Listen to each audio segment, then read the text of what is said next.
Hopefully now the mic is working. Brilliant. I can see the levels, so that's a good sign. Is the desktop audio too loud? Not really. So let me get the mic a little bit closer to my mouth. All right, so tonight, for me anyway, the plan is going to be to deploy a full stack web application to the Linode Kubernetes engine. And well, the app is very simple. It's essentially a clone of Bitly. So if you ever use Bitly, what's going on? If you've ever used Bitly, so let's go to gitlab.com.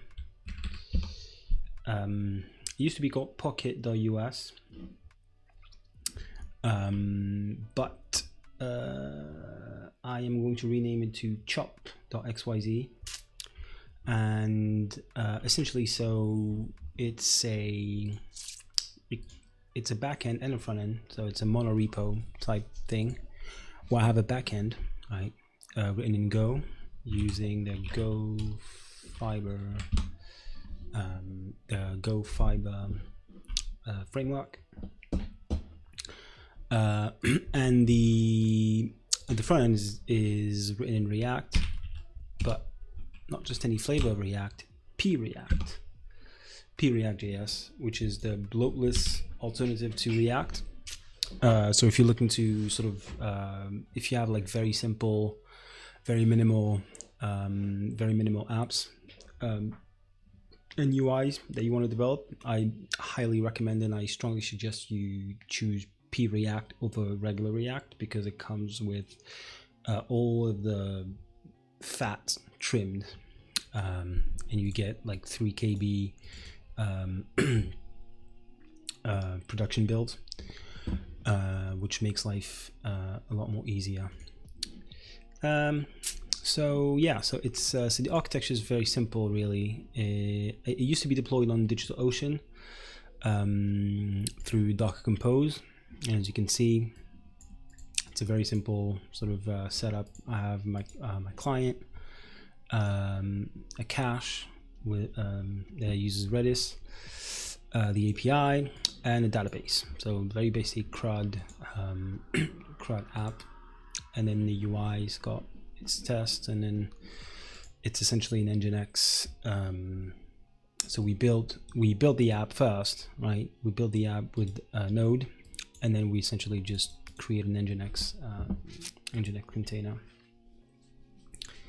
So everything is available on the Docker Hub, because these are public images, as you can see. So it's Pocket UI and Pocket, but I've renamed them to Chop and Chop UI.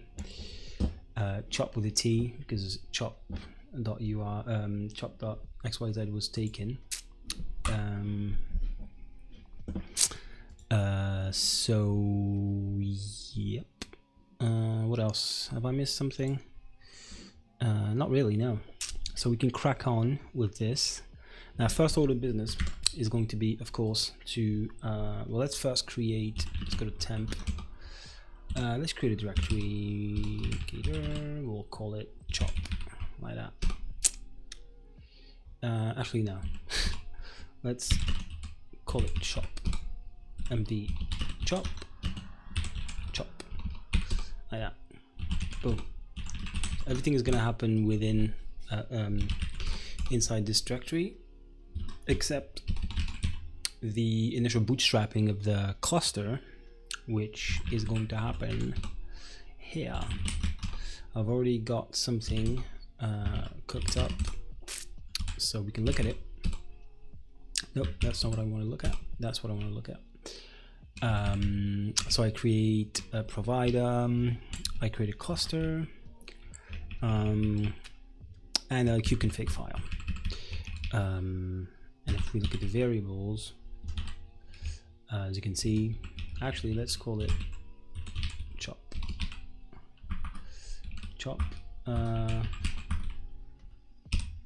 XYZ like this, and then it's just very basic stuff. So the version is going to be 125, the region is going to be EU West, the cluster tags is going to be prod. It's the node type. I'm going to have 3 nodes, and this is going to be the kubeconfig file permissions, and I have a locals.tf file which specifies the path, the output path of the kubeconfig file that is going to be generated once we set up the infrastructure, which we are going to do now by running tf apply auto approve. And tf is an alias. I believe you don't have that by default. It's an alias I created, but you would have to type in Terraform apply -auto -approve. So this should take no less than a minute or two. In the meantime, let's see.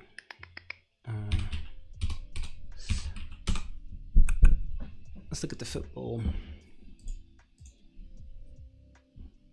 Ooh, hello. Real Madrid, Barcelona. Look at this. Let's look at the lineup. Benzema. Alright, pretty basic. Ooh, no Lewandowski. Huh. De Jong, Koundé, Alonso, Torres. Ooh. I don't bet. I'm not a betting man, but if I were, I would put my money on Real Madrid tonight. Let's actually investigate what's happening in Linode. Oh, I have to connect, so give me a second. I will connect.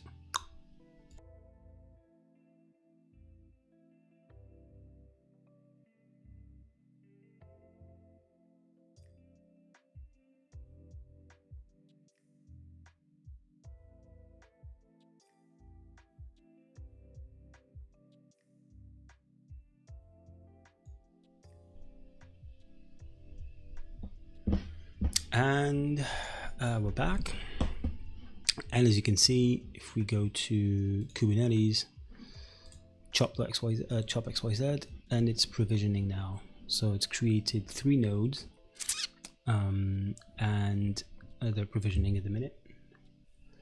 The other thing I've done is I have created a domain here.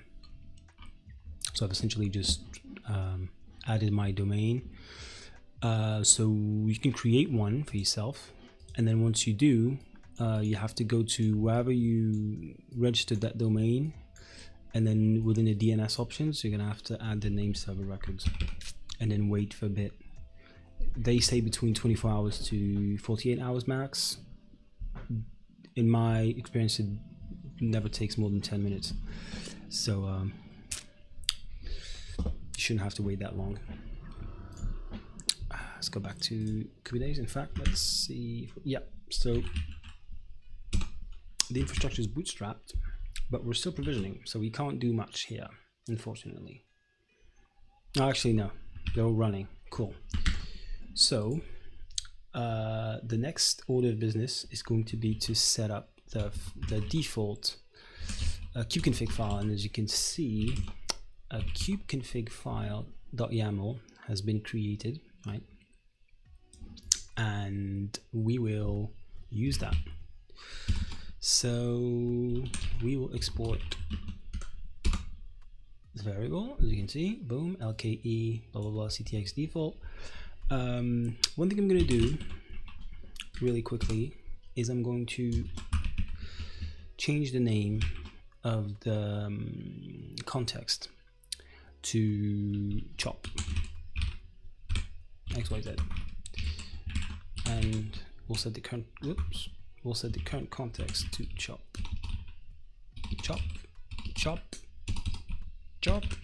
XYZ. So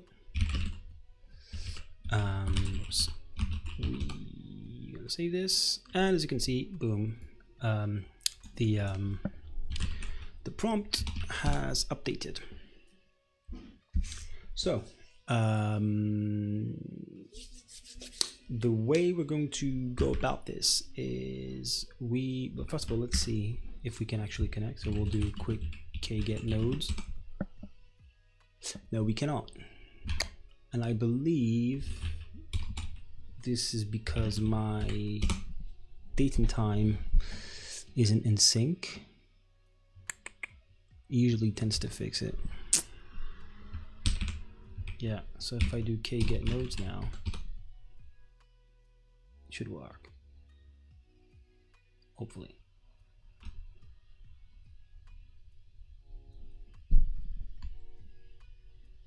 No.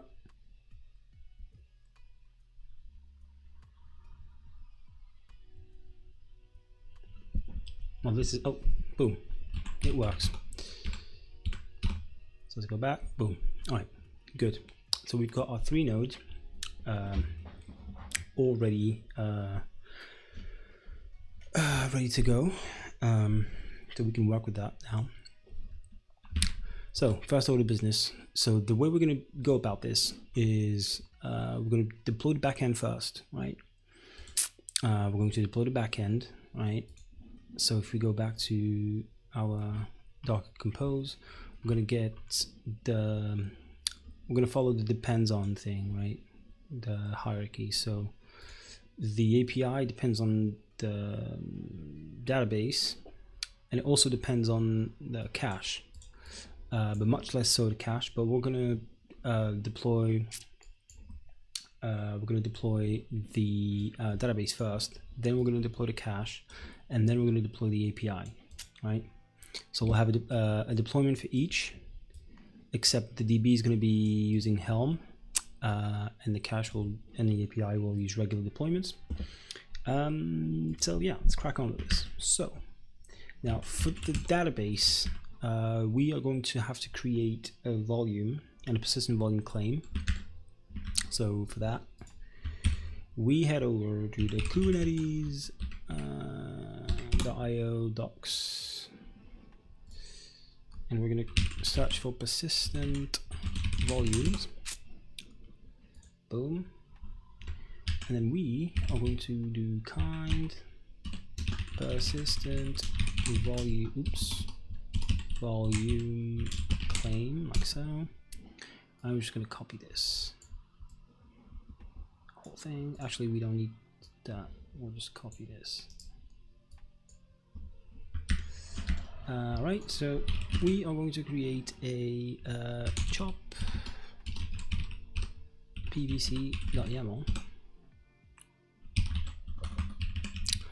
All right, so the name, oh, before I forget, we are going to create a namespace first. So kubectl create ns chop, and then we are going to switch to that namespace, and the prompt has been updated. So I use kubeNS and kubectx to switch context in namespaces. So the default namespace now is chop. So whichever kubectl command I run will be run against the within the chop namespace. So as I was saying, if we go back here, we'll call it chop PVC. Right? So, oops, got chop PVC. Access modes, we'll leave that. Resources.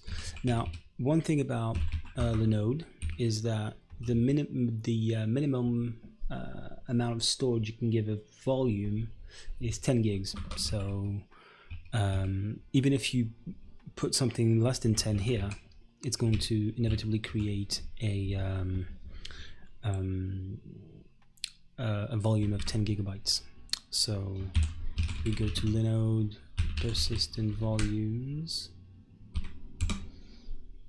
Is it the one? Yep. Deploying persistent volume claims, blah blah blah. Let's look at the docs.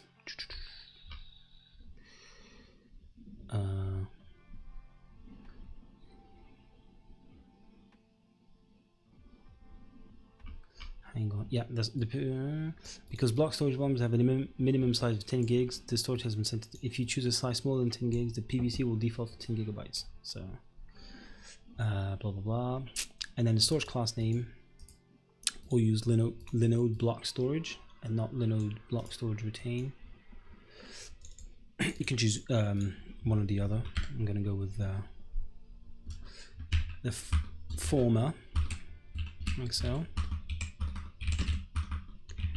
And so hopefully, if I don't have any volumes, let's go back to the console. Where's the console? Yep. Do I have volumes? No, I don't. Perfect. So we can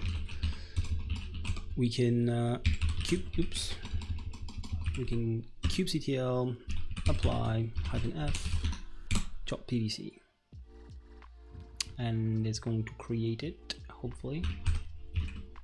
And if we do kget pv capacity 8 gigs, interesting, kget pvc, but the capacity of the claim is 10 gigs, as you can see. So the persistent volume now is bound, and if we go to, boom, it's created a volume, and as you can see, it's unattached at the minute. It will be once we deploy the Postgres Helm chart. So so what do we do next? Because now that we have the PVC, well, we have to actually deploy Postgres. So that is very easy to do. We go to Artifact Hub, artifacthub.io,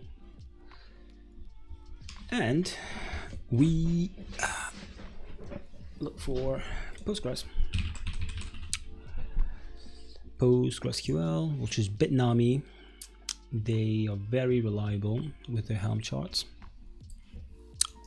Now, I've already got Helm installed, but you know, it doesn't hurt to actually, I called it, hang on, Helm repo ls. Yeah, I've already got it. Yeah. So I shouldn't have done that.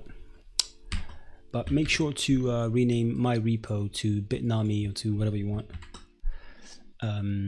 And then we are going to install Postgres. But what we need to do is we need to override some values, because we need to tell PostgreSQL to, well, where to store the data. So, and we're going to give it the name of our persistent volume. And we are going to enable persistence, and on top of that we need to create a user. We need to tell it what database, what user, and give it a password. So we're going to do this, and this is done in auth, right? So let's look for auth and the parameters. Hang on, yeah, there we go. Auth enable Postgres, assign a password to the Postgres admin user, otherwise remote access will be blocked for this user. So we'll so the default value is true, so we're not going to worry about that, but we need to give it a password here. Or we can create a password ourselves, store it as a secret, and then pass it. And then pass it as an existing auth.existing secret, but we're not going to do that. We're just going to create the password. So a new Postgres password here, and then we'll have a username, a password, and a database. So for this, we need a values file, but we'll create a, I don't know, charts directory. We'll cd here, and then we're going to do vim values.yaml, right? And so auth, so what was it called? Postgres password. There we go. Postgres password. So strong password, In fact, let me generate one right now. Nope, I'm not going to use this. I'm going to use this pane. Boom, we'll copy this, paste it here.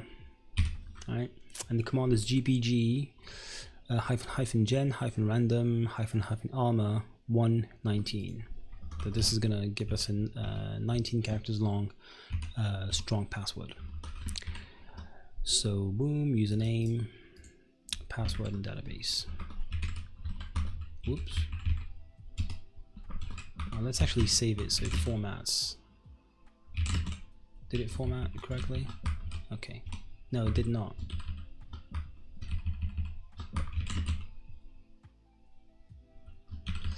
Alright, for whatever reason, it's not working. Hang on. We do LSP info. Null ls. It's a bit weird that it's not. Whatever. We're not gonna worry about that. So username is gonna be Ayo Fisher. The password is gonna be follow on Twitch, and the database is gonna be chop prod. Call it that. And then we're not done. We need to specify the persistent volume claim that we in a DB standby liveness probe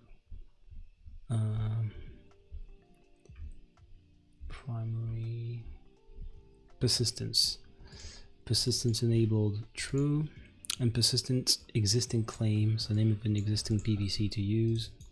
There we go. So it's primary existing claim, and what did we call it? Oh,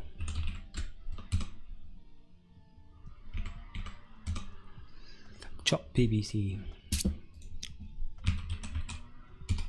Chop PVC. For whatever reason, it's not formatting like it used to. This is going to be a problem. All right. So now we can install Postgres, the release. So we'll do. Let's go back up, and we'll do kubectl install.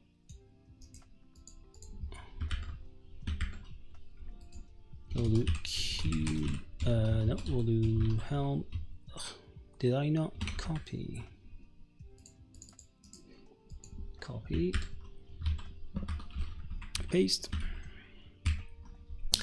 By the way, I'm on Linux here, so if I do what is it, LSB release? No, was it cat etc LSB release? I'm on Ubuntu 20.04 inside Vagrant. So the release is going to be called DB, and this is going to be called, let's actually chop DB bitnami / Postgres, and then we'll pass in the values.yaml.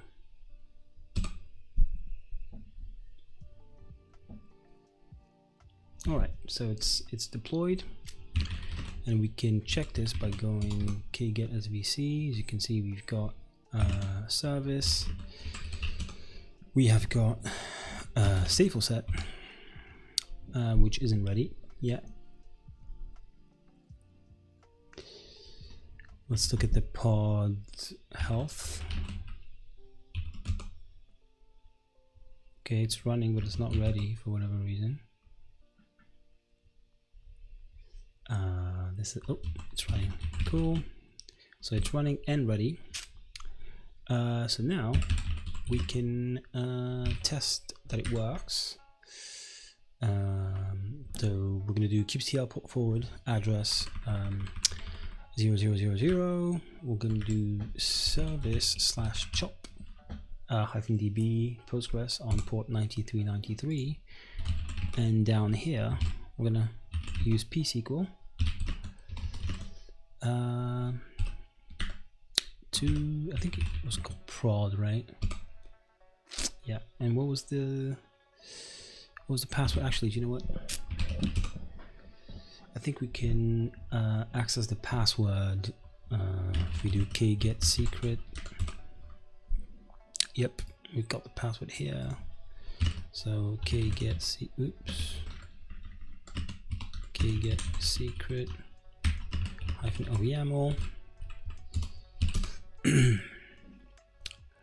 So the password is our password, and Postgres password is the password we added to the for the admin user, and they're base 64 encoded. So if we do JSON path equals data.password,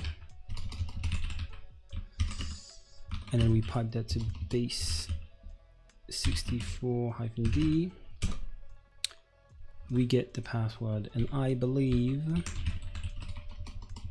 we can do pg, yeah, that's the one,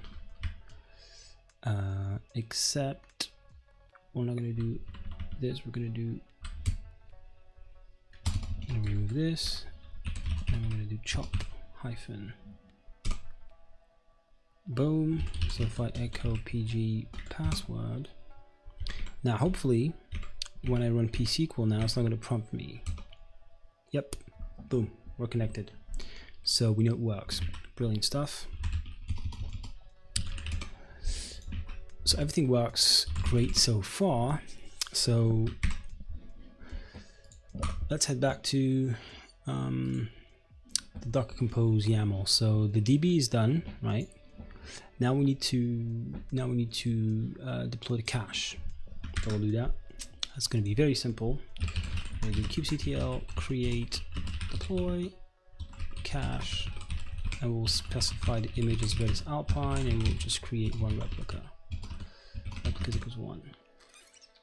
Right. So if I do kget deploy, the cache is ready and up to date, and 1 is available, but it's not enough because the app, I mean the code inside of the app is expecting a cache host, or a host with a DNS name cache on port 6379. So that means we need to create a service to expose that deployment, which we're going to do now. So kubectl expose deploy. If we do help, and we go up, there should be an example here. Create a service for an Nginx deployment. Boom. So kubectl expose deployment name, port, and target port. So, and the target port is the port inside the container. So we're just going to do kubectl expose deploy cache. Port is going to be 6379, and then the target port is going to be 63792. All right. So if I do kubectl get, as we see now, k is again, it's an alias for kubectl.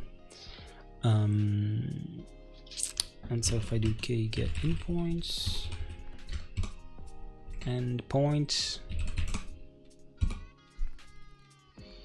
we've got the cache running. Great. So that's the second thing. Now the third thing is to actually deploy. Nope. What am I doing? That is not what I want to do. Go back here. All right. So the API is going to need an environment file, and it pulls its environment variables from an env file here, which means we're going to have to create a config map. So we'll copy this. Now, as you can see, they're called they still use the old alias, the old prefix pocket.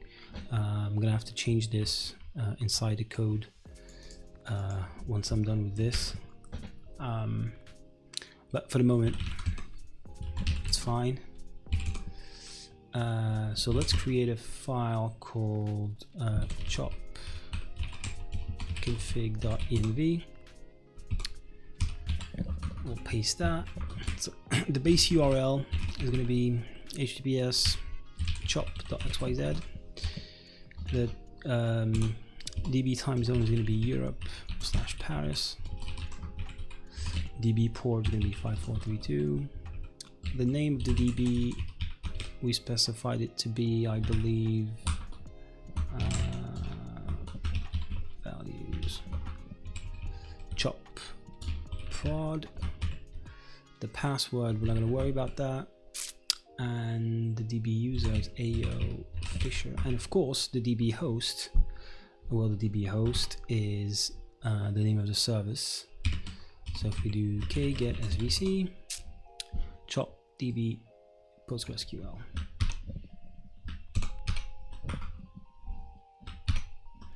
so let's add that. So it's -db -PostgreSQL.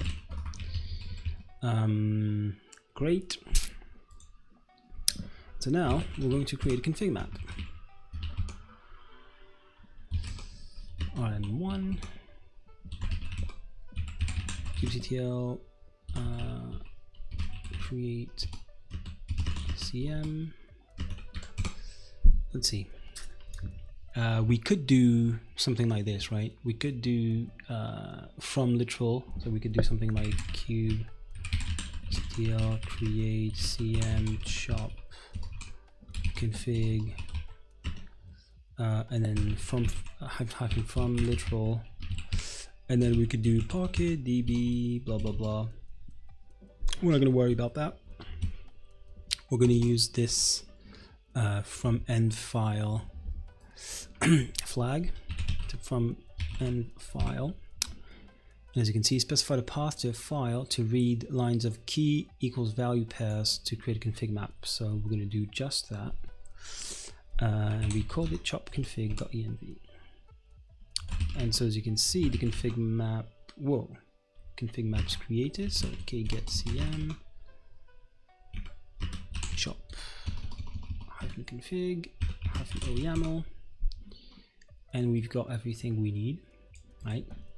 So now it's time to create the deployment for the API. So we're going to use the imperative way, I think that's what it's called, essentially the command line. So create deploy chop API. Image is going to be 0xfisher / chop latest, and then we'll create 3 replicas, but we're not going to execute that just yet. We're just going to create a dry we're going to essentially just generate the YAML, but we're not going to apply the manifest. So dry run equals client -o YAML, and we're going to save that to API deploy.yaml. And the reason we're doing this is because well, we need to add the environment variables. So we're going to do that now. So what was it called? Let's see.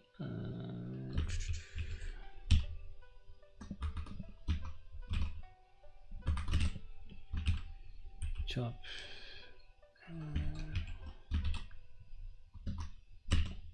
What is going on here?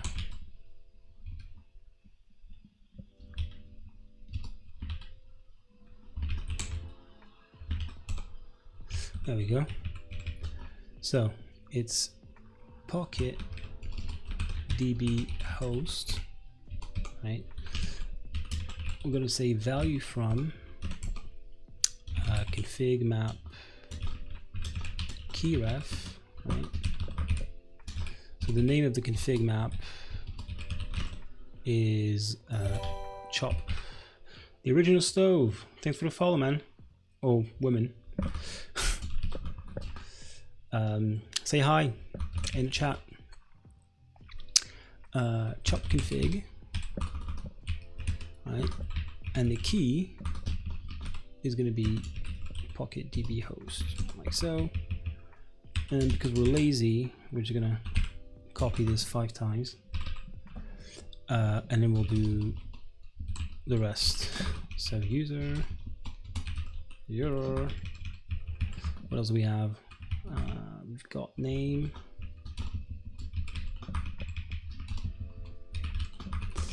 the port, oops, the port, the time zone, and then the base URL. So hopefully, oh, and before we forget, we need to add the password, right? But the password we're not going to keep in the config map because it's a secret. So we will pull that from the secrets, as I showed you earlier, not pass. And so it's not a config map keyref, it's a secret keyref, and the secret is called, what is it called? If we do k get secret, it's called chop db postgres, right? So the name of the secret, oops, nope. The name of the secret is chop db PostgreSQL, and the key is password. All right, and so now hopefully we can deploy the API. And let's see. So if we do kget deploy, ooh, would you look at that? They're all ready and working. So let's look at the logs. This, and as you can see, it's running fiber, and so it's pulled all of the correct information. So we're good. So now we need to expose, of course, the API, and well, we're going to do the same thing we did for the cache. We're going to do kubectl expose deploy. What did we call it? Chop API. Right. So k expose deploy chop API. The port is going to be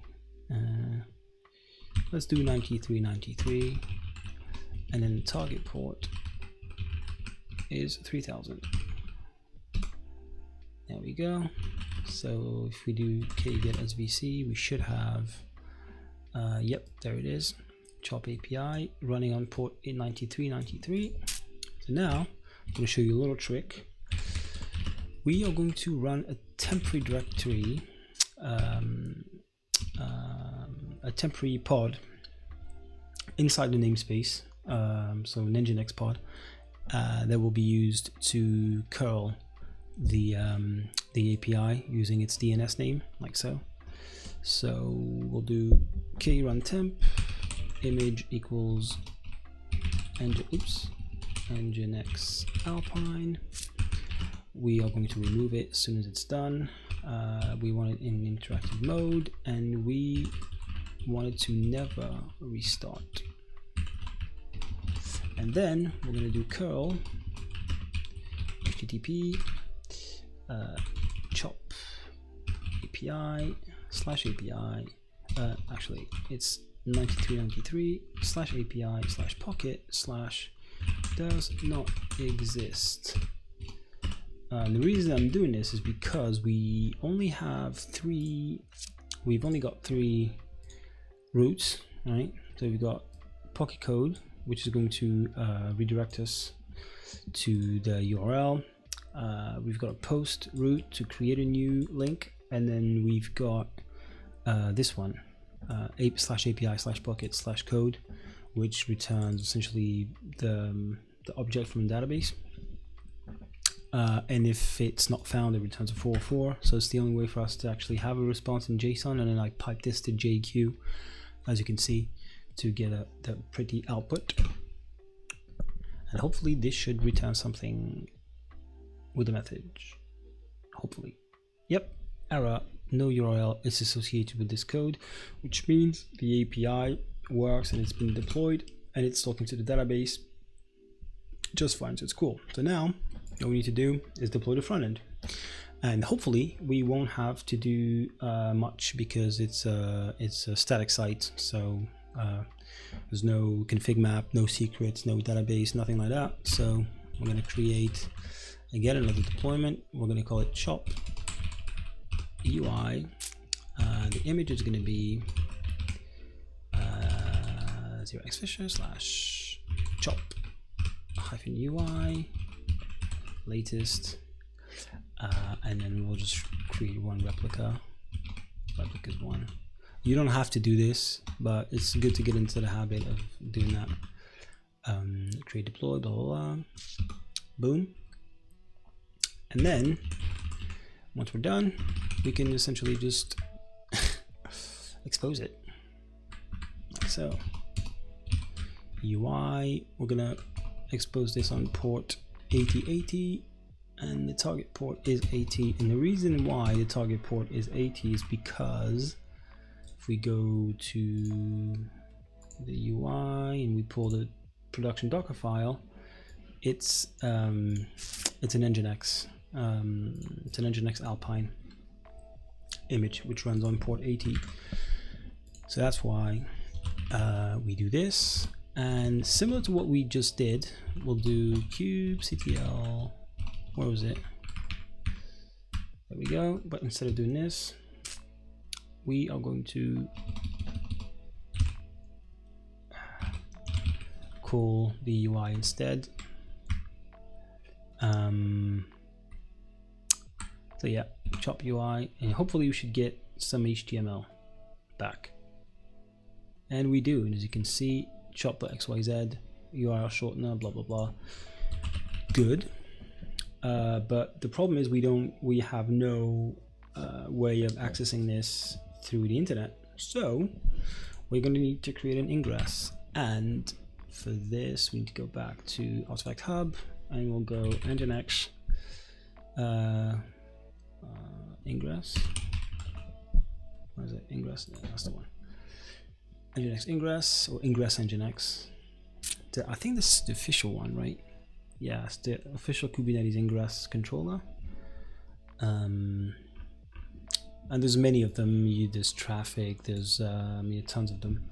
But we're gonna stay boring. So let's see if I have it. So if I do Helm repo ls, yeah, I do have it. Ingress Nginx. So I'm gonna do cubes. Nope. I'm gonna do Helm install. Let me do Helm ls chopdb. Okay, so I don't have it installed. So I'm gonna do Helm install chop ing Ingress Nginx, like so, and then we'll install that into its own namespace called Nginx, and then we will instruct it to create a namespace on our behalf, like so.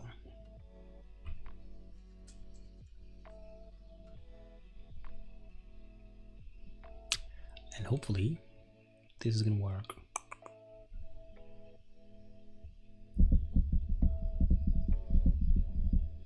Yep, it does. Brilliant. And what this has done behind the scenes is it created where are we? Oops. Also, as you can see, it's attached now. You see, the PVC is attached. It created a node balancer like this, right? And it's got an IP address. But let's say we're too lazy to look at the console. We can actually inspect the services inside the Nginx namespace, and there we go. So 139 blah blah blah 117, yep, that's the one. So this is the IP address we want to add to our DNS settings. So we're going to go back to the domains, and again, if you don't have your domain managed by Linode, you can essentially go to wherever you bought the domain and then update the DNS records. So we'll do we'll add the IP address, and then we'll set the TTL to 30 seconds, right? And while we wait for this to propagate, we are actually going to create the Ingress resources. And again, we could go to the docs, right? I think I have the docs pulled up somewhere. Yep. And if we do Ingress, we search for Ingress. We should have an example somewhere. There we go. Boom. And then we could copy this and blah blah blah, but I like to use the terminal, so we're gonna do create ing help, and we have got some examples.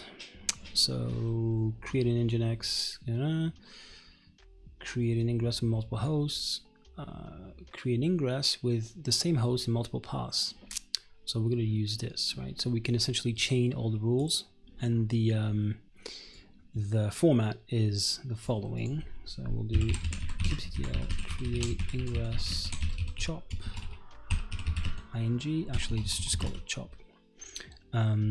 So we'll go rule equals host. So the host is chop.xyz/*, and then this is going to go to chop UI, right, on port 8080, and we'll add another rule for the API, right? So we're going to chop.xyz/API*, and this is going to be mapped to the chop API on port 9393, and then the class is going to be Nginx, right? And if we actually get the ing chop -o YAML, it essentially just created the file for us, and that way we don't have to worry about indentation issues, we don't have to worry about typos, we don't have to worry about any of that. So now if we do get ing, hopefully at some point the address should pop up. Yep, it does. Boom. So now it actually is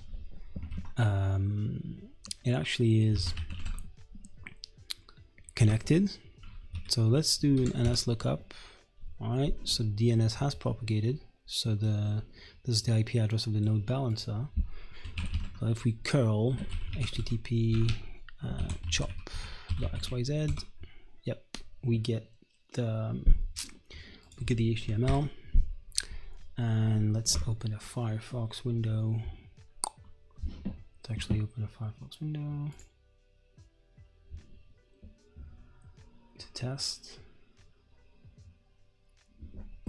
Alright, so chop.xyz.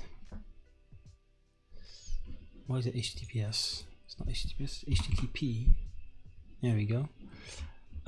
But you will soon realize that it doesn't work, because if we, let's say, copy this, right, and we go back here and we paste, we're gonna have an issue. And the reason is because Let's see. Do we have a console here?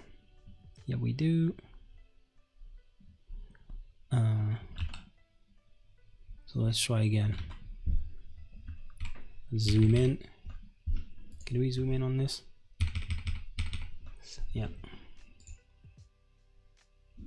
All right. So type error. Blah blah blah. It's not telling us much, is it?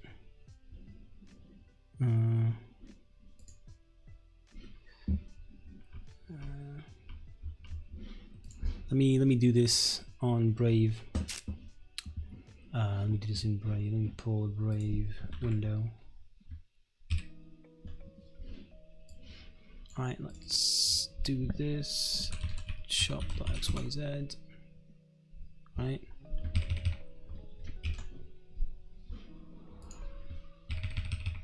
And so again, if we copy and paste,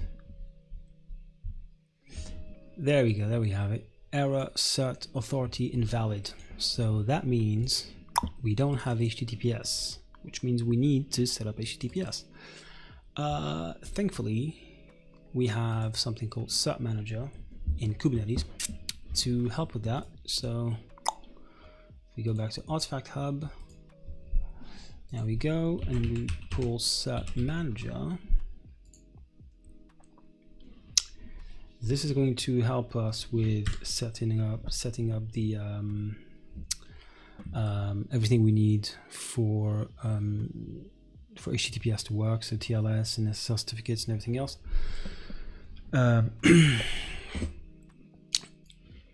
But before we do this, we need to add the custom resource definitions. And so custom resource definitions is essentially Kubernetes resources that are not native to Kubernetes, so that are custom made essentially. So if I do kget issuers, for example, you'll see that it says, I get an error saying the server doesn't have a resource type issuers. But now, whoops, if I copy and paste this and install the CRDs and then run it again, I'll get a different message, right? So now it says no resources found in CHOP namespace. So it recognizes what an issuer is. It just doesn't have any, which is good. All right, so I think that's all we have to do for this. So let's pull the documentation for Cert-Manager.io. Documentation, tutorials, securing nginx Ingress. That's the one. So it's 7 steps. Install Helm. We've already done that. We've deployed the nginx Ingress controller. We have assigned a DNS name. We have our example service. We've deployed the Cert-Manager. We are at step 6. This is what we need to do. We'll set up 2 issuers for Let's Encrypt in this example. Staging and production. The Let's Encrypt production issuer has very strict rate limits. I can testify to that, and I can attest to that. So if you experiment, you want to use the staging environment instead of the production environment, because you will get caught by the rate limits, and then you'll be in trouble. I think it's 168 hours, if I'm not mistaken. So yeah, let's get production, blah, blah, blah. So essentially we have to create an issuer like so. We'll create 2, one like this, one like this. So one for staging and one production, and then we'll swap it. We'll test the staging one and then we'll swap it for production when we know that it works. So let's do this. Issuer.yaml. We'll copy that.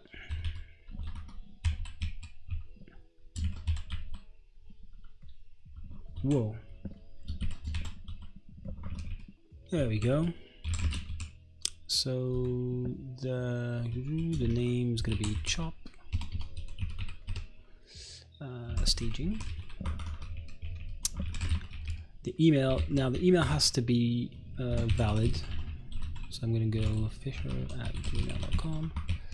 The private key ref will go chop staging too, because why not, right? And then let's split back the tmax window, and in this window we're going to watch the ingresses. So we'll do k-apply -f issuer, and I believe that this is going to create a certificate for us, and then it's going to no, it's going to generate a certificate and then sign it, if I'm not mistaken. But the staging Let's Encrypt server doesn't sign, is not trusted, so we'll get a warning when we try to access the website. But it's actually going to go out and make that request, and we should hopefully see it here.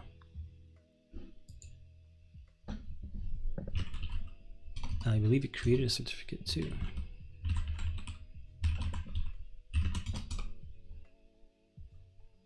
It did not. What?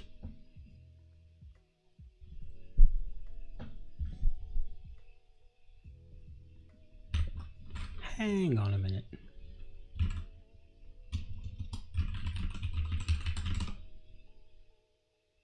Oh, it's not ready yet.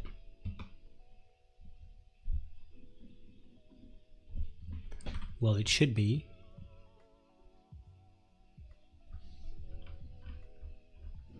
We'll create another one for production too. Let's actually do that while we wait.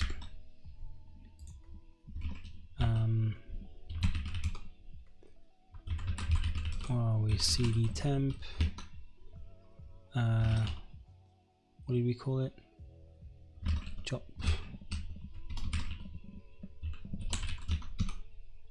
And we'll do issue prod.yaml. Oops. We'll paste it like that. We'll do this. Chop prod. Again, we'll change the email address. Oops. business.fisher@gmail.com. Did I mess up the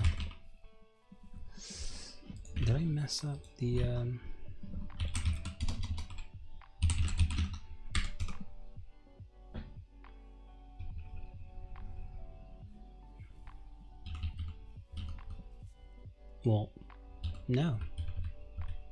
It is my email address at fisher@gmail.com, yeah. So what the hell?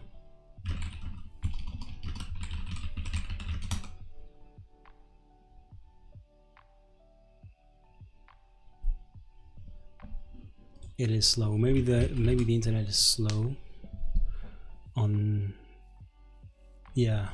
I think we're having issues with the cluster at the minute. No, so I can connect. Alright, so let's do k-describe issuer.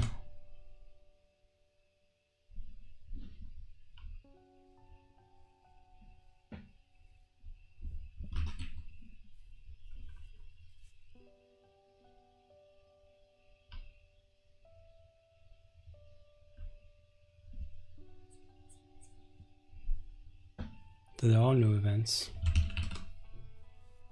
which is weird. Let's delete.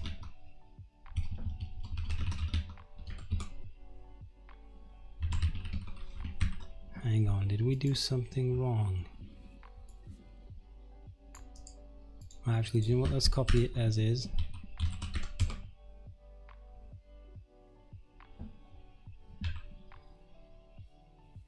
Except for the email address, of course.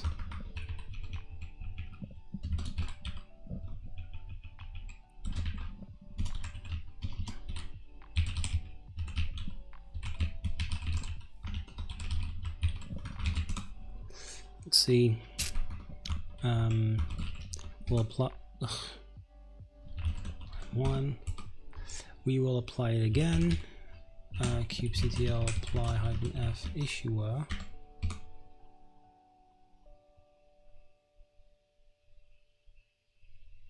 Alright, so it's created.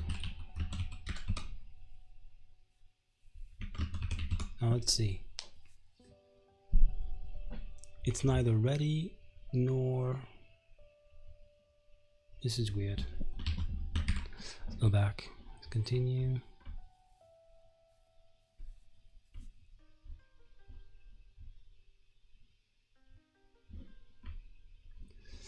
Let's continue.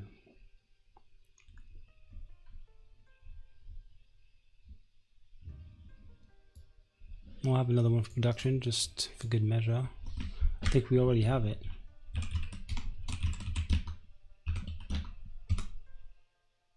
Yeah, we already have it, so that's cool. So we'll just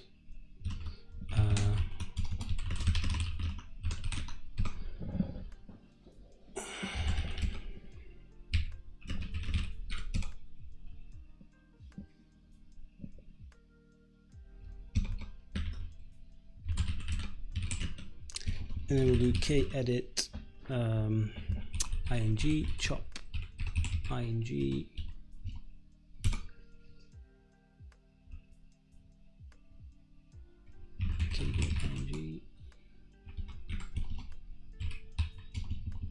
k-edit ing chop ing chop. There we go. And so we'll have to add the TLS things. So the TLS annotation. So we'll go annotations.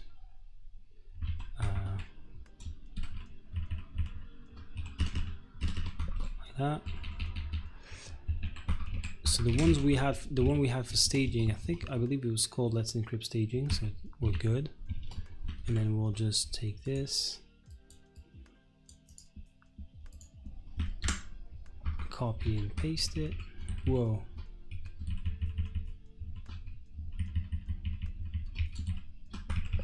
Alright, so we'll just whoop. I think it's, yeah.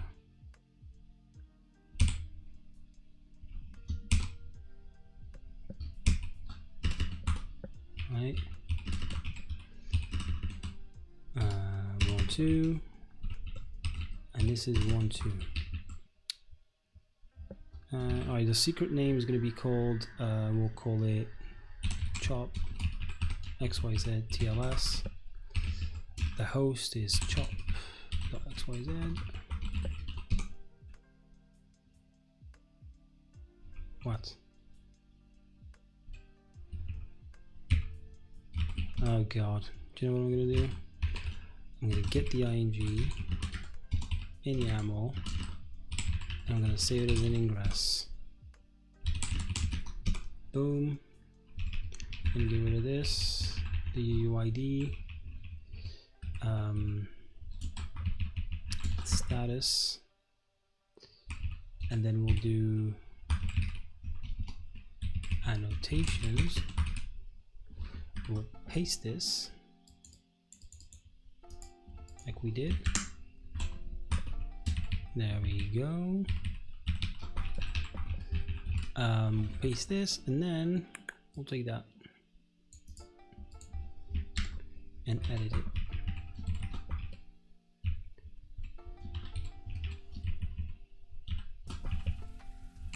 Oh boy. There we go.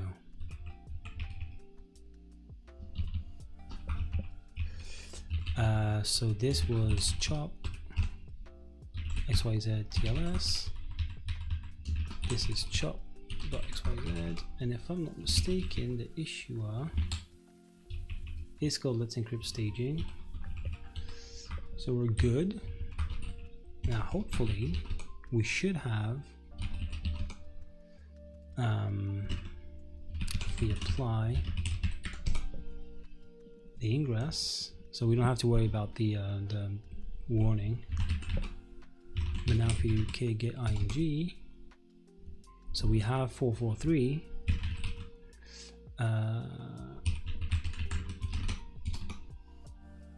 But for whatever reason, none of them are ready, which is weird. Let's actually try and curl -k https chop.xyz, so it works.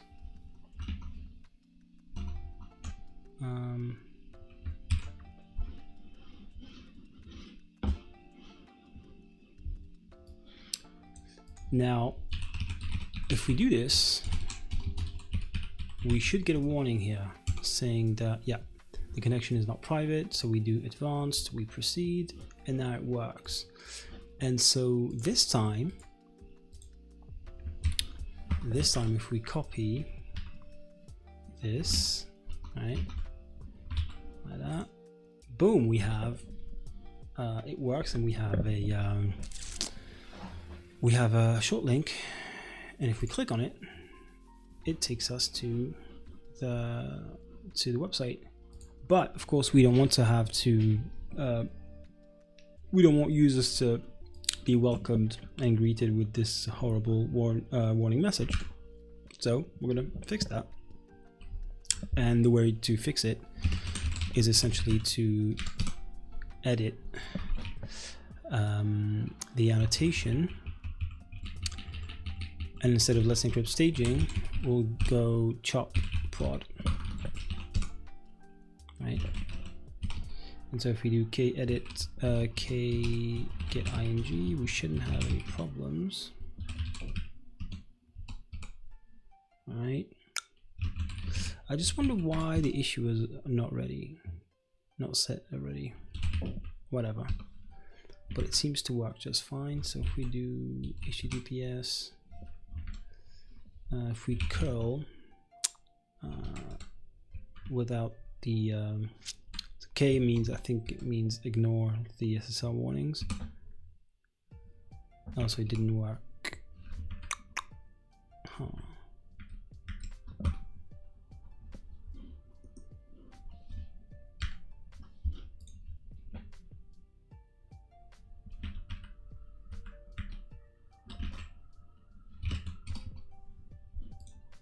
Okay, get issuers.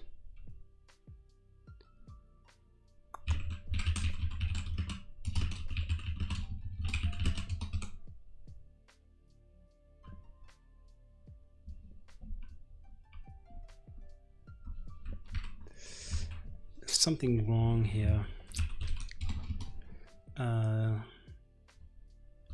So Cert-Manager issuer ready empty.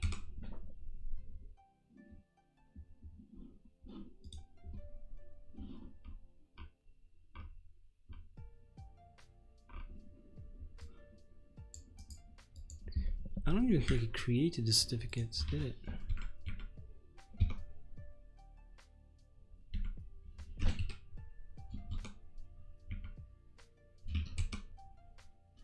Yeah, no resources were created, so this is weird AF.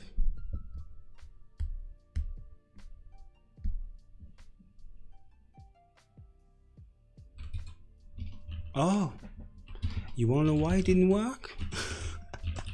It's because I did not install it. Let me do kgetns.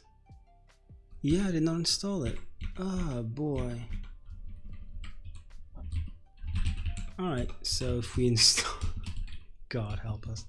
So let me do k delete issuer. What? K get issuers. K delete issuer chop prod. K delete issuer let's encrypt staging. Like so. Alright, now we're going to go to our Ingress. We're going to comment this. We're going to start from scratch. Alright, so we're going to comment this, reapply the Ingress, like so. And then we're going to essentially install Cert-Manager. We did not install the bloody thing. Of course it didn't work. So hopefully now this and so once this is installed, we'll do the issuer thing again and it should work. There we go. So now that we have it, we can now monitor the Ingress. So let's do issuer.yaml. Alright, so let's call this chop staging like we did initially. Right, chop staging like that.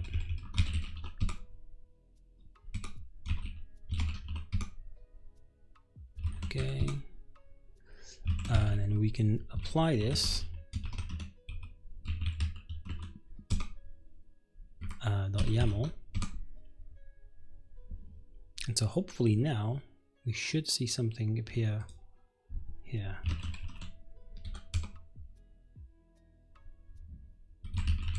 Or not. I think it goes out and creates in sort of makes a request to the URL that's in here to sort of create a certificate and generate a certificate. Let's do kget certificates now. Huh. Oh yeah, no, it doesn't create a certificate until we pass it. Until we edit the Ingress. So for the certificate to be created, we need to pass this. So chop staging, right? Like so. And so now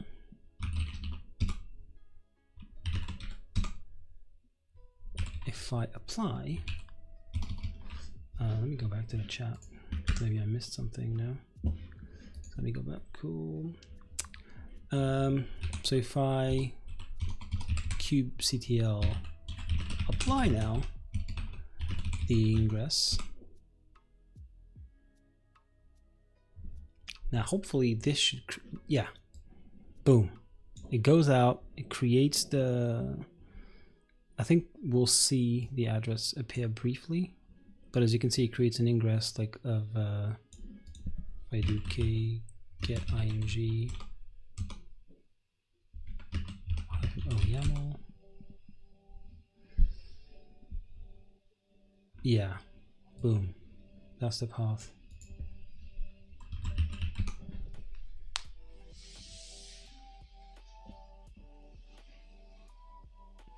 And so now, is it done? Let's see. Yeah, I think it's done. Cool. So presumably now, if we go, do I have Safari? Yeah, I do. Let's open Safari and do chop.xyz.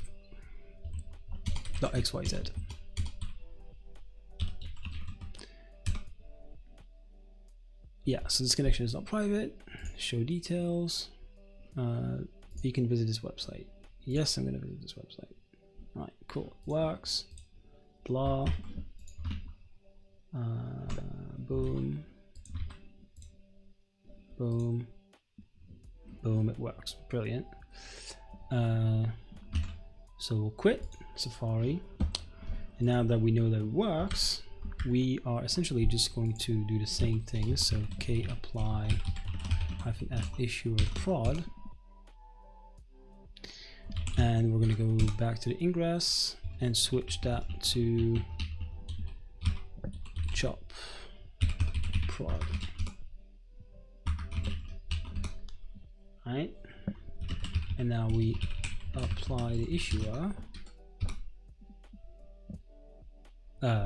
We apply the ingress, sorry, and beam bam boom, created another one of those.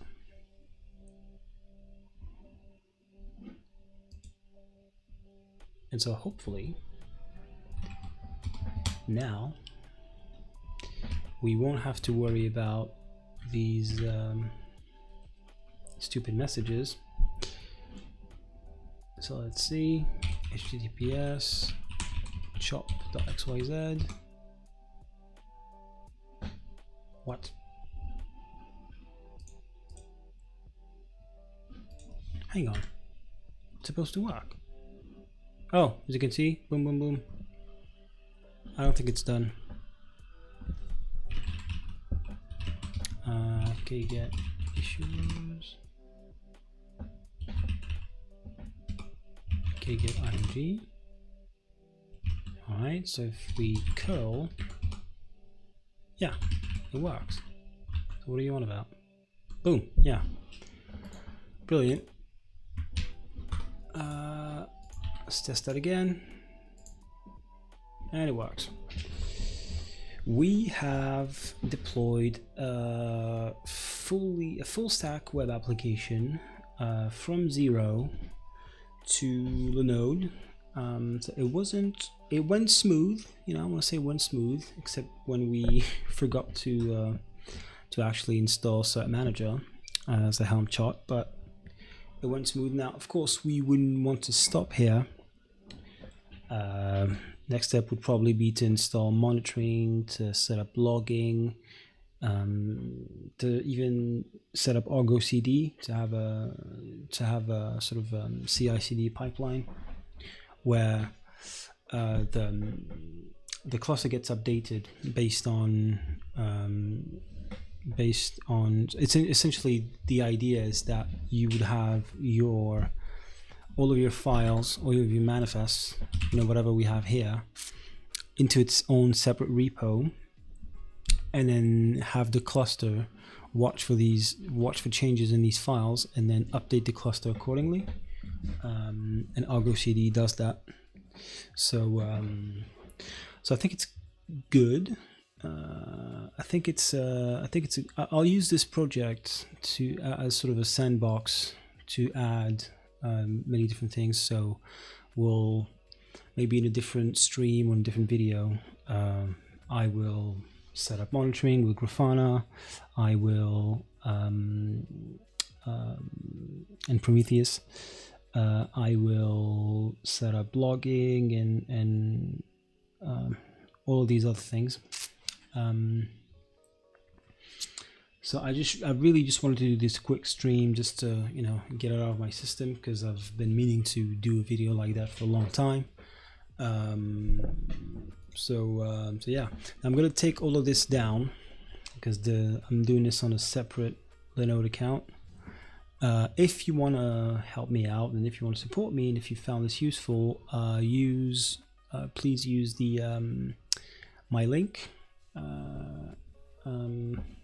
my affiliate Linode link. I don't get money, but I get free credits, which is going to help immensely when trying to do tutorials. So again, thank you to Mr. Stove for following me. And to everyone that's tuned in and watched. Now I'm gonna go watch the second half of Barcelona. Let's hope to God that Real Madrid is having a go. And they're not. Would you believe it? Would you believe it? Who scored? Ugh, of course it was an own goal, of course. But anyway, so I'll leave you with this. The next project is going to be very, very fun. It's going to be an API. So I've already got the domain. It's called bars.lol. bars.lol, like so. And this is going to be an API that I'm going to deploy using AWS SAM, the serverless application model. And we'll use SAM, Go, DynamoDB, Lambda and API Gateway to return the stupidest and dumbest and most absurd hip-hop lyrics of all time. I have got some gems, let me tell you. So it's going to be a lot of fun. I'm probably going to start streaming this tomorrow. It shouldn't take too long. It's probably going to be, you know, one or two days of work, and then after that, I think I have. I'm going to go back to coding in Python because I haven't been doing this in a long time, and I'm going to be doing some network programming. So we're going to recreate some of the most interesting, some of the most useful and widely used networking commands like ping, traceroute, nslookup. Probably not dig. It's probably going to be too big of a task to tackle. But yeah. So I'll leave you that, and I wish you a nice rest of the day, good evening, good afternoon, and yeah, I'll see you in the next one. Have fun.